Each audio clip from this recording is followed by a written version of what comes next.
taking on an organisation is just incredibly difficult. I was just getting nowhere. I felt like I was, banging my head against a brick wall at every turn. I guess at the time it was those in authority who were turning a blind eye to it, and we just felt disempowered. These people had names. These people were a part of our community. These were things that people didn't think mattered. People had stories that they just didn't think mattered. Without a journalist, a whistleblower is just a voice in the wind.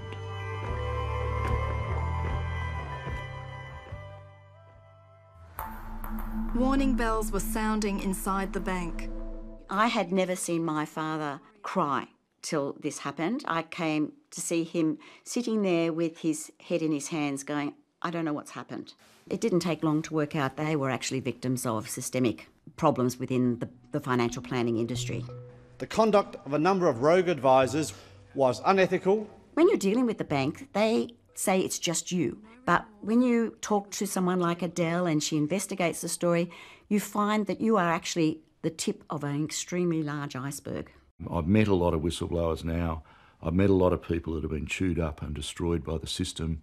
And the big difference was I was lucky that I found the right journalist to work with. But equally, Adele herself on her own couldn't have achieved anything unless there had been a whistleblower giving her the straw to make bricks with. We don't actually understand now how we ever got as far as we did, because looking back, it just seemed like such an impossible journey.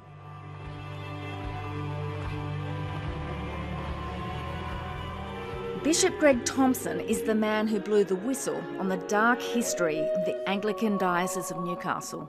The media were always involved in the stories of what was going on.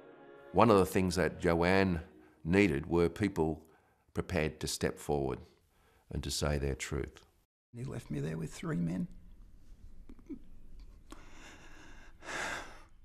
The church itself needed to believe that these things took place. My awareness and reading of the files of Newcastle Diocese told me that Joanne and others were telling a straight story.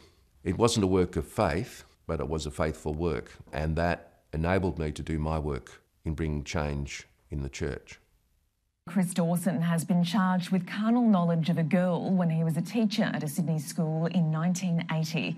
On the same day, Mr Dawson pleaded not guilty to the murder of his wife, Lynette. I was the first one to contact the Australian or to contact Hedley Thomas and say, great that you're doing this, but I think you need to understand the context in which this occurred. It wasn't just Lynn Dawson's husband, it was a number of other teachers, and they operated as a pack, or what appeared to me to be a pack. Originally I thought it was just my school, but then it didn't take long before stories came of 5 or 6 other schools within 5 or 6 miles of that particular school, and then it spread across the state and spread across the nation. There was never any suggestion that any of us should go to the police or any of us should contact a news outlet.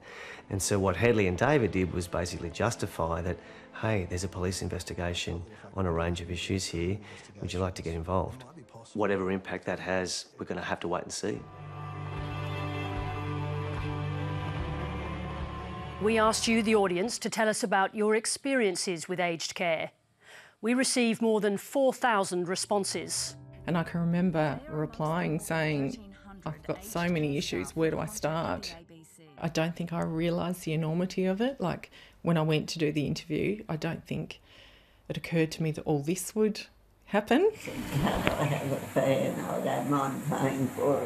This story would have never come out, I suspect, if Four Corners hadn't done this report. I think nothing would have changed. We wouldn't be hearing about it now. It made me realise that one ordinary person can make or help make a difference. A huge difference.